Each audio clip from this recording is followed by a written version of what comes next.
mejor bendición para la familia. La bendita palabra de Dios nos dice. De manera que todas las generaciones, desde Abraham hasta David, son 14. Desde David hasta la deportación a Babilonia, 14. Y desde la deportación a Babilonia hasta Cristo, 14. El nacimiento de Jesucristo fue así, estando desposada María, su madre, con José, antes de que se juntasen, se halló que había concebido del Espíritu Santo. José, su marido, como era justo y no quería infamarla, quiso dejarla secretamente, y pensando él en esto, he aquí un ángel del Señor le apareció en sueños y le dijo: José, hijo de David, no temas recibir a María tu mujer, porque lo que en ella es engendrado del Espíritu Santo es. Y dará a luz un hijo y llamará su nombre Jesús, porque él salvará a su pueblo de sus pecados. Todo esto aconteció para que se cumpliese lo dicho por el Señor por medio del profeta, cuando dijo: he aquí una virgen concebirá y dará a luz un hijo y llamará su nombre Emmanuel, que traducido es Dios con nosotros. Y despertando José del sueño, hizo como el ángel del Señor le había mandado, y recibió a su mujer, pero no la conoció hasta que dio a luz a su hijo primogénito y le puso por nombre Jesús. Gracias, Señor, por ese nombre que es sobre todo nombre, en el cual hay vida eterna, abundante y con propósito para las familias. Guíanos, Señor, en tu santo amor, en el nombre del Padre, del Hijo y del Espíritu Santo. Amén. Aun cuando la sociedad proclama que la familia es la base de la sociedad, descuida los valores que la fortalecen. De allí que Dios continúa enviando la mejor bendición para la familia. ¿Cómo nos hace falta cada día que Dios siga proveyendo esta bendición y que nosotros continuemos como los profetas proclamando y declarando la bendición mejor para la familia? Porque hay muchas bendiciones, hay muchos beneficios, todo me es lícito, pero no todo me conviene. Y por eso el Señor nos envía desde el principio, como Él establece el propósito de formación y su extensión de la familia. Comienza desde Génesis, capítulo 1, versículo 27 al 28. Cuando usted ve que la palabra de Dios comienza en el primer libro de la Biblia, cómo Dios establece el proceso de la familia desde Génesis, capítulo 1, versículo 27 al 28, cómo Dios establece este principio fundamental. Y ahí su importancia. Génesis 1, 27 y 28. Y creó Dios ¿a quién? Y creó Dios al hombre. ¿A quién? ¿A qué modelo? ¿A qué imagen? A su imagen. A su imagen, dice Génesis 1, 27. A imagen de Dios lo creó. ¿Cómo lo creó? Varón y hembra lo creó. No más, no hay intermedio. 28. ¿Y qué hizo Dios? Ahí comienza la bendición, hermano. ¿Qué hizo Dios cuando lo creó? Y los bendijo Dios y les dijo, propósito, fructificad y ¿qué más?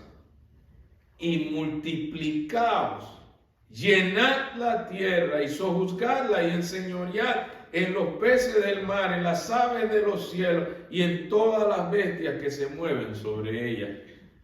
¿Desde dónde comienza la bendición de la familia, hermano? Desde Génesis, la mejor bendición comienza con esta misión para la familia. Una familia que no se puede multiplicar no está cumpliendo el propósito por el cual creó la familia. Y por eso usted ve en el primer versículo que comenzamos a leer en Mateo capítulo 1, versículo 17, que se habla de una generación, de todo lo que se generó desde el principio cuando Dios bendijo al hombre, para que hubiera generaciones que vinieran después.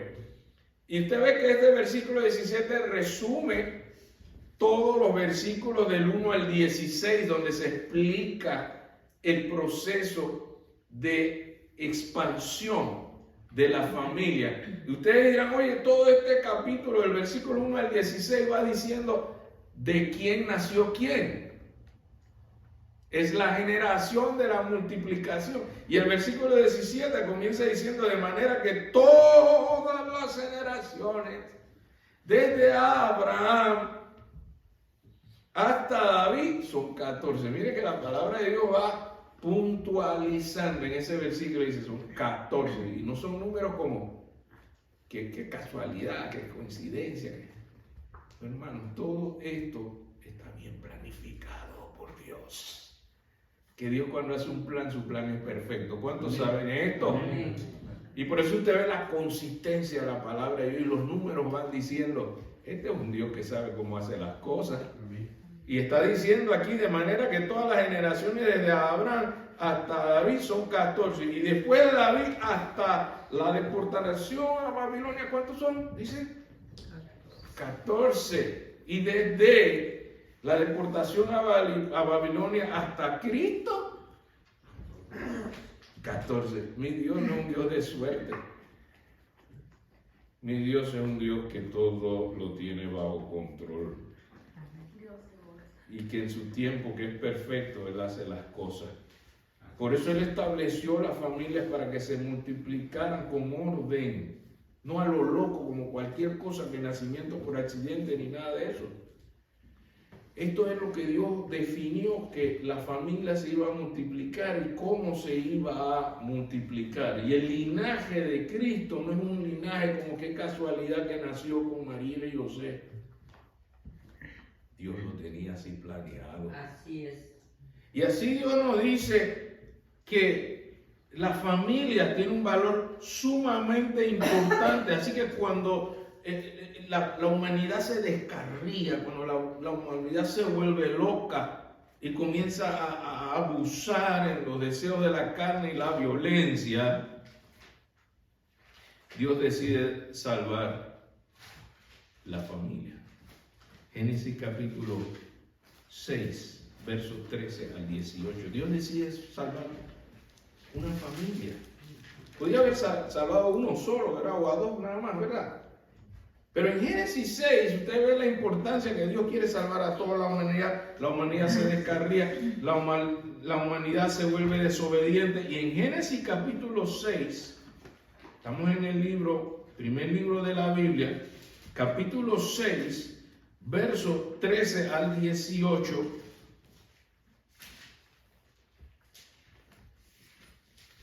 Amén. Donde Dios decide salvar a una familia. Génesis capítulo 6, verso 13 al 18. ¿Qué dice la palabra de Dios en Génesis 6, 13 al 18? Dijo pues Dios a Noé, he decidido el fin de todo ser. ¿Por qué? Porque la tierra está llena de ¿qué? De violencia a causa de ellos, y aquí que yo los destruiré con la tierra. Hazte un arca de madera de gofer, harás aposentos en el arca. ¿Para qué era un aposento?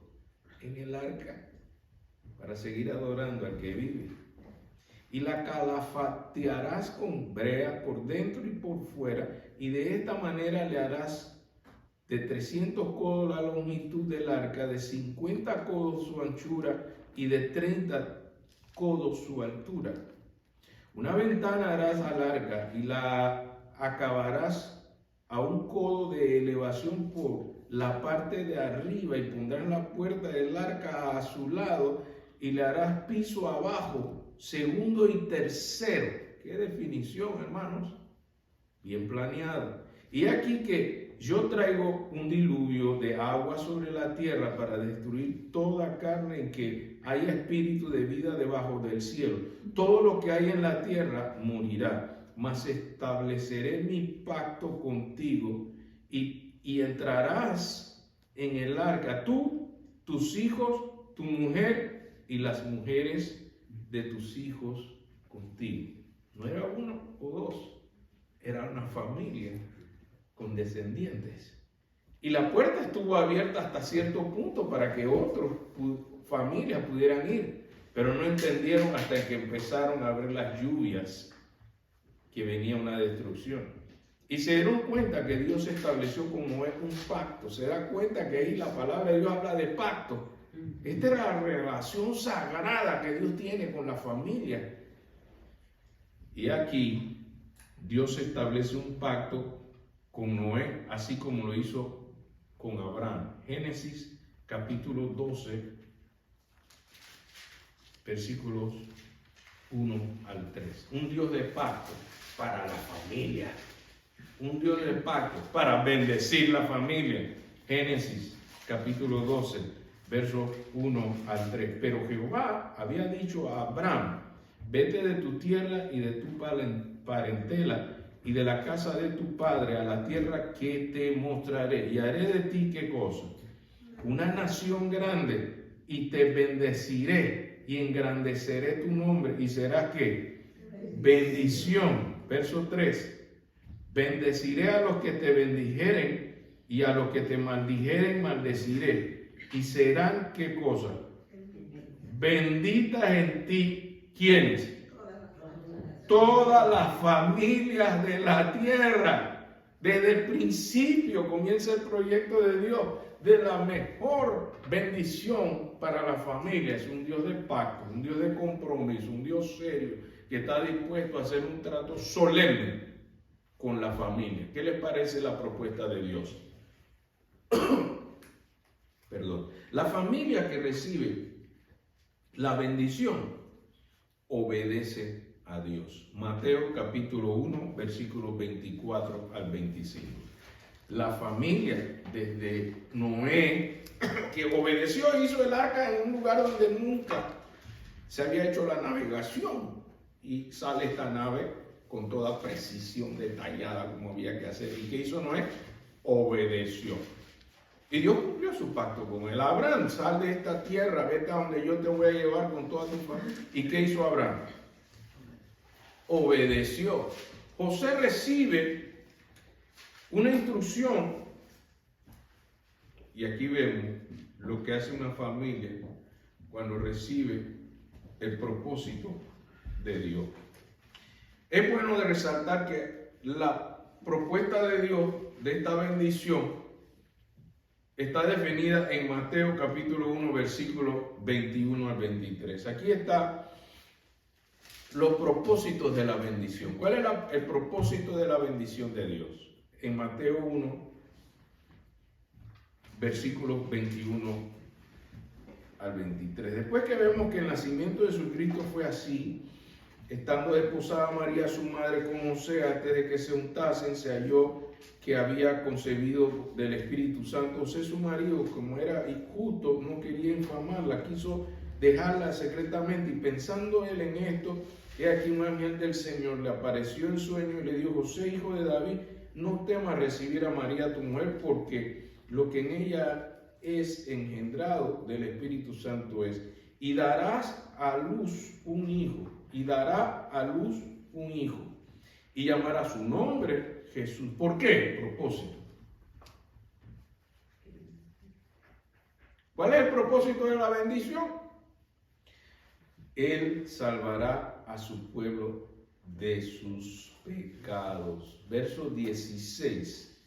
Y Jacob engendró a José, marido de María, del cual nació Jesús, llamado el Cristo. ¿Qué significa el Cristo? El ungido de Dios para salvar a su pueblo. Denle la explicación completa al que le pregunte qué significa el Cristo. ¿Cuál es el propósito de Cristo? Es un ungido de Dios, engendrado por el Espíritu Santo, para salvar a su pueblo. ¿De qué? De sus pecados. Ve cómo la misma palabra de Dios va explicando el propósito de la bendición de que Jesucristo viniera a nacer en una familia. Jesucristo pudo haber nacido en un palacio, Jesucristo pudo haber sido nacido de un tubo de ensayo, Jesucristo pudo haber nacido de la nada, siendo Dios, tiene todo el poder, pudo haber nacido de un animal. No, eso no puede ser, no, porque Dios tiene un valor importante para la familia. Por eso nace en una familia y nace con propósito de salvar a su pueblo de sus pecados. Ese es el propósito de la bendición de Dios. ¿Cuánto dan gracias a Dios por una bendición? Amén. Con este valor, que es la mejor bendición para una familia? Que esa familia sea salva de sus pecados. Y observamos que el cumplimiento de este milagro profético, como lo establece la palabra de Dios, versos 22 y 23, es un milagro profético. O sea, es un milagro que había sido anunciado anteriormente. Se cumple una escritura, una promesa de Dios. En el verso 22 y 23 dice, todo esto aconteció ¿para qué?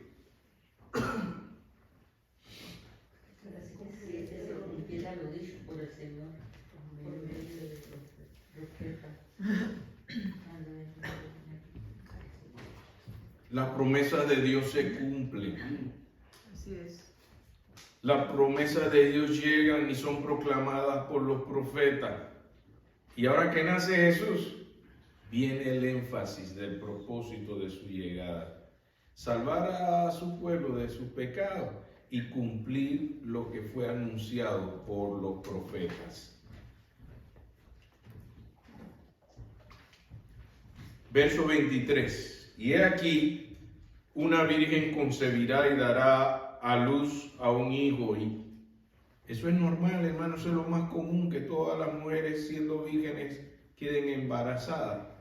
No es lo normal, es lo extraordinario, es el milagro que solo Dios puede hacer. Cuando una mujer llamada Sara, a su edad, después de los 90, todavía queda embarazada. Solo Dios puede hacer eso. Y en este caso, en la Virgen María, que aquí se describe, dará a luz un hijo, era una promesa que Dios estaba cumpliendo, un milagro. ¿Todavía Dios hace milagros en estos días? Amén. ¿Todavía Dios puede hacer milagros en estos días? Así es. Amén. En nuestra familia hay situaciones que solo un milagro de Dios puede resolver. ¿Cuántos creen esto? Amén. Amén. Que por más esfuerzo que uno haga y uno quiere y tiene es una cosa muy compleja, muy complicada, para que Dios se glorifique. Dios todavía hace milagros y usted puede invocarlo ahí donde usted ya no puede resolver un problema en la familia. Dios todavía puede hacer milagros. ¿Cuántos dan gracias a Dios por esto? Amén. Y tiene propósito, además de salvar a su pueblo, además de hacer milagros. La última parte del versículo 23 dice, y llamará su nombre ¿qué? Emmanuel. Y la palabra de Dios se explica a sí mismo y dice, ¿y Emmanuel qué significa? Dios con nosotros. Que traducido es ¿qué? Mire qué propósito tan maravilloso de la bendición de Dios para la familia. Dios quiere estar en medio de nosotros y por eso decide que Cristo nazca en una familia. Emmanuel. Dios con nosotros.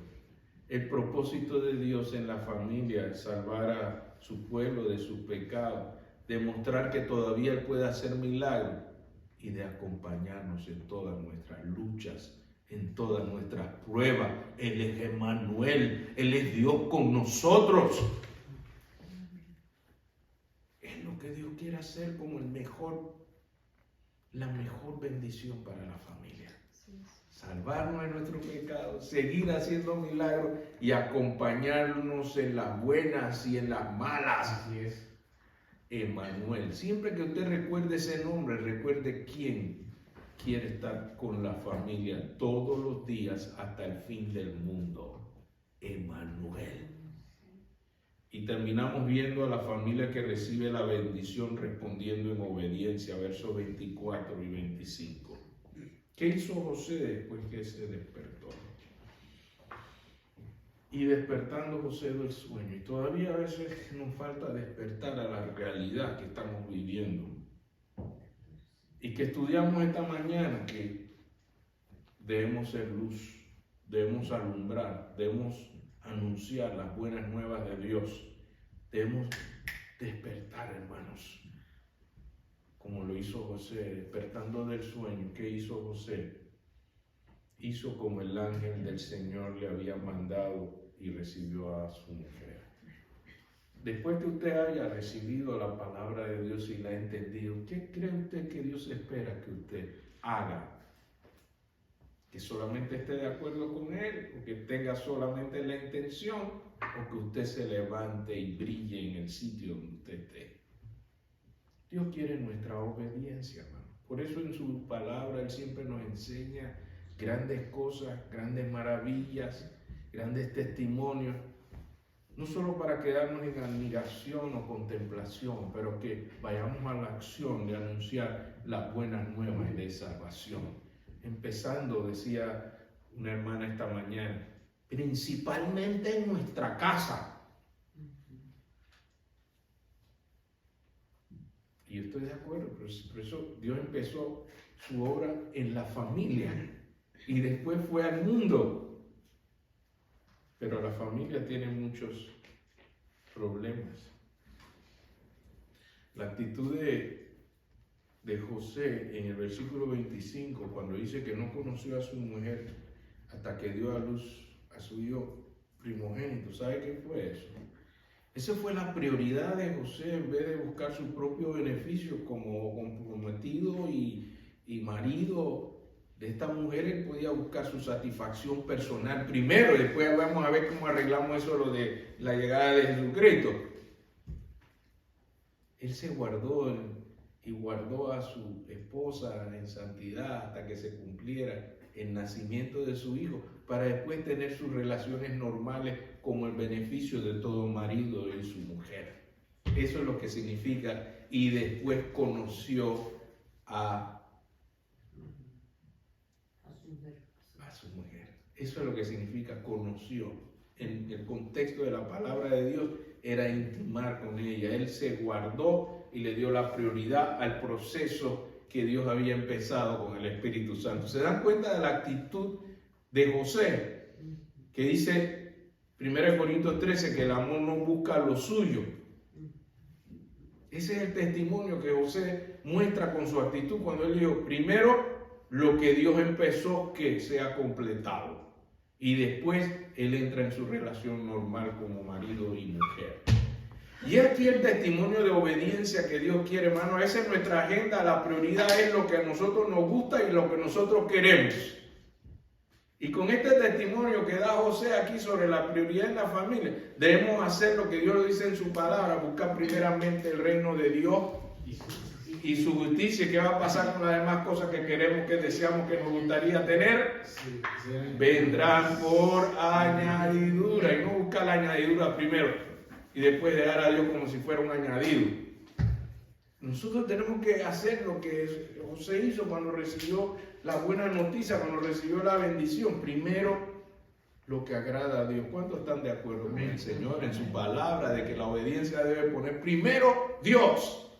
Primero la voluntad de Dios, después lo que a mí me gusta, lo que yo quisiera hacer. Eso fue lo que hizo José. Hermano, la familia hoy en día está recibiendo muchísimos ataques. Si la humanidad fue destruida por la violencia, ¿qué hay en nuestros días, hermanos? La violencia. ¿Y qué nos dice Santiago capítulo 4, 1 al 8 sobre lo que está sufriendo la familia hoy en día? ¿Qué podemos hacer ante esta realidad donde la violencia, hermano, cómo sostener a nuestra familia en medio de esta realidad? Santiago capítulo 4, versículos 1 al 8. Hay una solución para fortalecer la familia. Santiago 4, 1 al 8. El Señor nos dice el problema, pero también el Señor nos dice la solución. Santiago capítulo 4, versículo 1 al 8. Y dice: ¿de dónde vienen las guerras y los pleitos entre vosotros? ¿No es de vuestras pasiones las cuales combaten en vuestros miembros? Codiciáis y no tenéis, matáis y ardéis de envidia y no podéis alcanzar, combatís y lucháis, pero no tenéis lo que deseáis. ¿Por qué? Porque no pedís.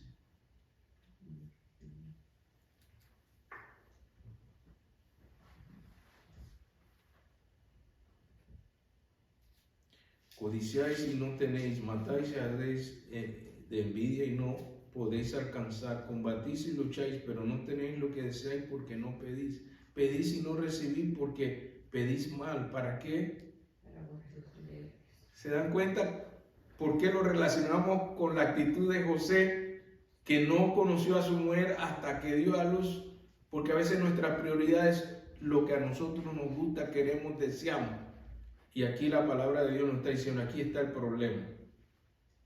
Pedís y no recibís porque pedís mal, para gastar en vuestros deleites. Oh, alma adúlteras, ¿no sabéis que la amistad del mundo es enemistad contra Dios? Cualquiera pues que quiera ser amigo del mundo se constituye enemigo de Dios. Y usted puede mirar su familia y decir, ¿cuál es la mayor influencia que hay en mi familia? ¿La influencia de Dios o la influencia del mundo? ¿Qué más influye en nuestra familia en estos días, hermano? ¿Qué más se promueve en esa influencia que llega a nuestra familia?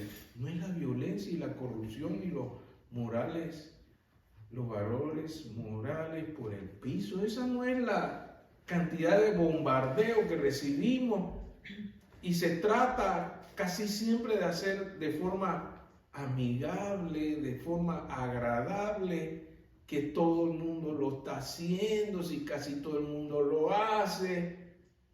Esa influencia del mundo que nosotros queremos mirar como eso es parte de la sociedad, eso es parte de nuestro medio ambiente, pero ese medio ambiente cargado de esta influencia del mundo, la Biblia lo declara como: cualquiera pues que quiera ser amigo del mundo se constituye enemigo de Dios. Y esta mañana estamos estudiando si nos atrevíamos a señalar las cosas que no glorifican a Dios y si nos atrevíamos a señalar las cosas que no agradan a Dios, precisamente por esto, que está destruyendo nuestras familias.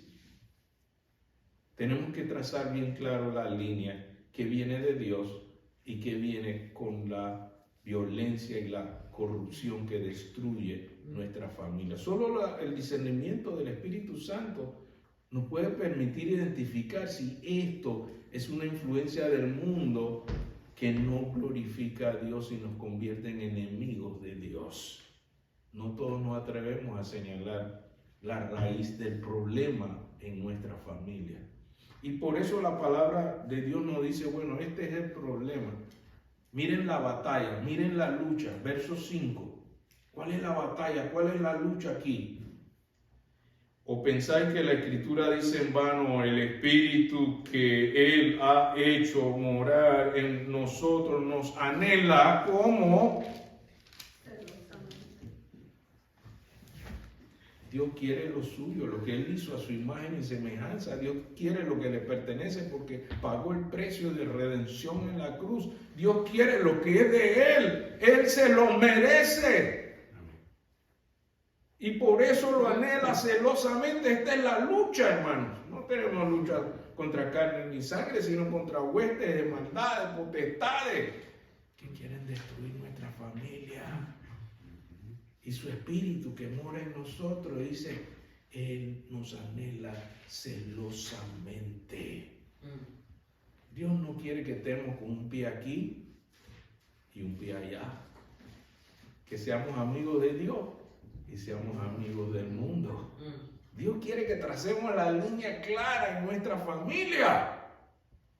Y por eso el Señor nos está animando, atrévete a mostrar la diferencia de una vida guiada por el Espíritu Santo, que nos anhela celosamente. O ignoráis que vuestro cuerpo es templo del Espíritu Santo y que ya no soy vuestro. ¿A quién le pertenecemos? ¿Quién pagó el precio y derramó su sangre por nosotros? Él es digno. Él se merece nuestra obediencia. Amén. Y sigue la solución. Verso 6 de Santiago 4. El Señor, encima de que nos enredamos con los deleites de este mundo, por encima de eso, verso 6 dice, pero Él da ¿qué? Gracias. No un poquito. ¿Qué dice allí? Mayor. Él da ¿qué? Mayor, más que esa influencia del mundo. Él da mayor, sin que lo merezcamos, nos da ¿qué? De su gracia. Por esto dice, Dios resiste a los soberbios y da gracia a quienes. No como Nabucodonosor y su nieto, que anda en orgullo y soberbia.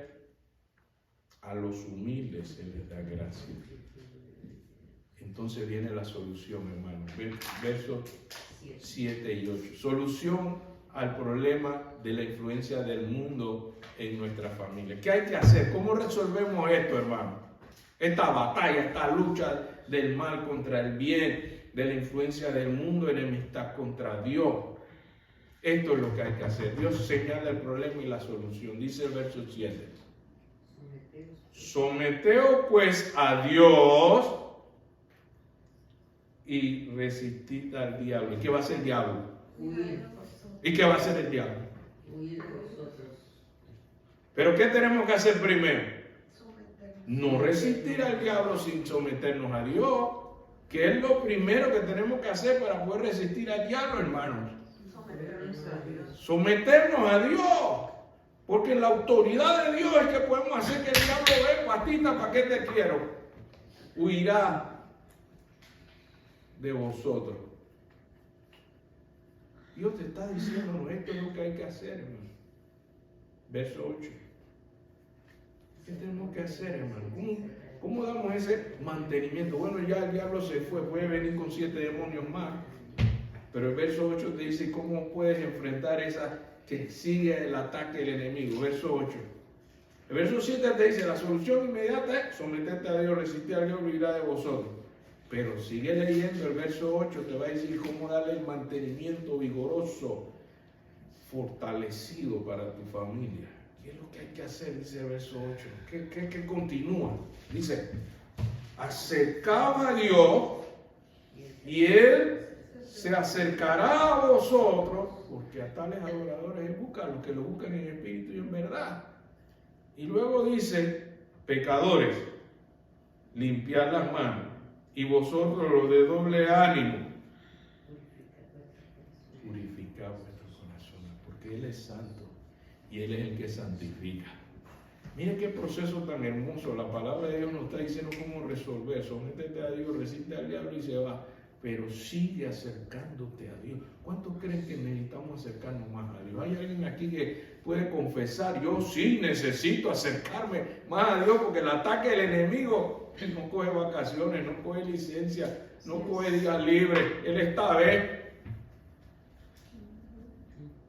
Y por eso yo no solo debo someterme un día o un momento de vez en cuando, pero debe estar constantemente porque nuevas son sus misericordias cada mañana para restaurar y fortalecer mi relación con Dios cada día, purificando nuestros corazones. ¿Cuántos creen que esta es una relación de Dios constante que necesitamos, hermanos?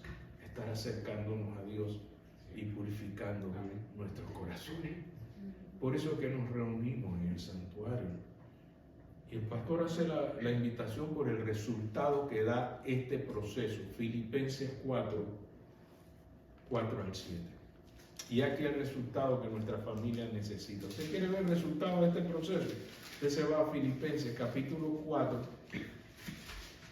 versículos 4 al 7. Después de todo este proceso, de esta lucha tan grande, ahora vemos el resultado que Dios hace en nuestra familia en Filipenses 4, 4 al 7. Este es el resultado de Dios de este proceso. Dice Filipenses 4, 4 al 7. Regocijaos en el Señor por cuánto tiempo. Siempre. Otra vez os digo. Filipenses 4,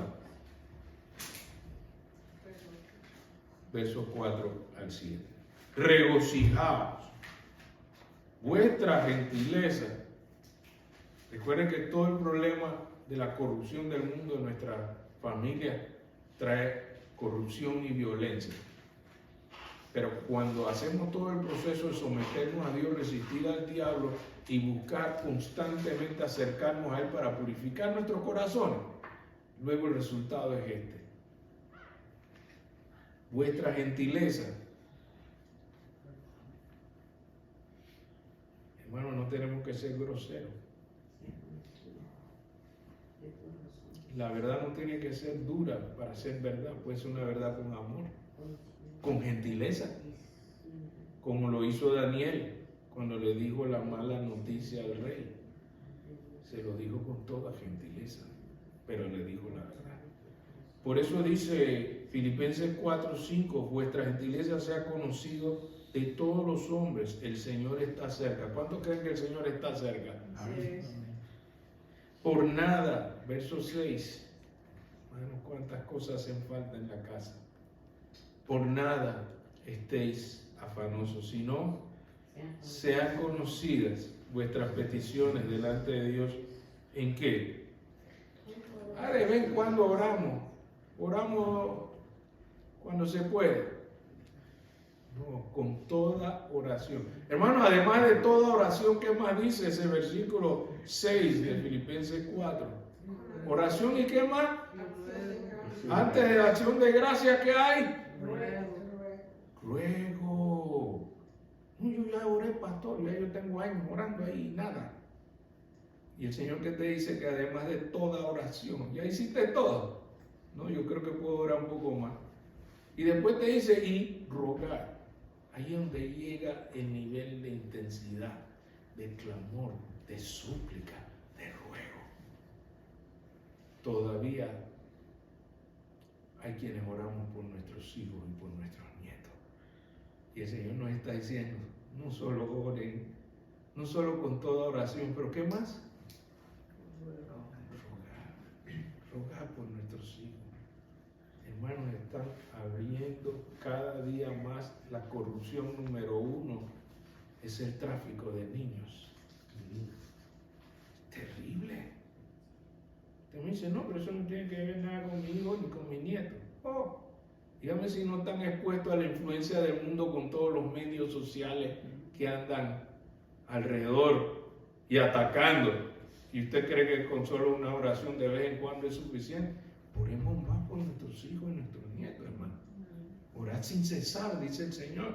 Y llévalo al nivel de rogar. Por eso nos reunimos los miércoles aquí, para que el pueblo de Dios, además de su intimidad con Dios, pase tiempo orando por su vida y por su familia. Díganme si nuestra familia no necesita toda nuestra oración y todo nuestro ruego. Así es. Por eso les animamos, vengamos a orar, hermanos. Y esa oración no debe ser solo una vía, un one way. llegue ante Dios y dígale: Señor, gracias por lo que ya me has dado. Gracias porque tú siempre me bendices. Gracias porque tú siempre contestas en tu tiempo. Hágase tu voluntad. Yo te voy a dar gracias desde ahora. Con acción de gracias. Eso es lo que significa oración, toda oración, con ruego, pero no te olvides de darle gracias a Dios porque Él todavía te bendice. Él sigue siendo bueno todo el tiempo. Por eso debemos tener en nuestra oración y en nuestro ruego acción de gracias. ¿Cuántos creen que Él es digno de acción de gracias, hermano? Así termina diciendo el verso 7. ¿Qué va a pasar cuando usted pase por todo este proceso? Termina diciendo: y la paz de Dios, que sobrepasa todo entendimiento, ¿qué va a hacer? Guardará vuestros corazones. ¿Y qué más? Bueno, si todo está ahí, cuando estamos pensando cómo vamos a hacer para resolver el bienestar de nuestra familia, si le buscamos en espíritu y en verdad, Él traerá la paz. Esa paz que no hace falta, que a veces no podemos ni dormir, no podemos ni comer bien, porque estamos preocupados, llenos de ansiedad, y el Señor nos dice: por nada estéis afanosos. Presentad ante Dios vuestras oraciones y el Dios de paz nos dará la paz que necesitamos. ¿Cuántos necesitan esa paz en su familia? ¿Cuántos necesitan que Dios coseche este fruto para su gloria, para esta batalla que tenemos por el bienestar de nuestra familia? ¿Cuántos quieren unirse con el pastor esta mañana e invocar al Señor y decirle: Padre, te rogamos, Señor, no solamente oramos, pero te rogamos que tú nos perdones y purifiques nuestros corazones en Cristo Jesús? Que Cristo sea el centro de nuestro hogar. Señor, te rogamos que el mundo no domine nuestra familia. Que tu poder nos llene de tu amor y de tu paz. Padre, en esta hora te damos gracias porque tu palabra nos habla de forma clara, de forma directa. Y tú lo que quieres de cada uno de nosotros, que se cumpla el propósito de esa palabra que tú nos has enviado. Que podamos invocarte en nuestros corazones y en nuestros hogares. Que así como le diste instrucción a Noé que tuviera un altar, que en nuestros hogares también hay un altar para adorarte a ti, Señor. Que tú seas el centro, que tú seas lo más importante. Señor, danos ese bello hogar que solo tú puedes dar. Te invocamos en el nombre del Padre, del Hijo y del Espíritu Santo. ¿Cuántos en esta mañana invocan al Señor? Le invitamos a ponerse de pie.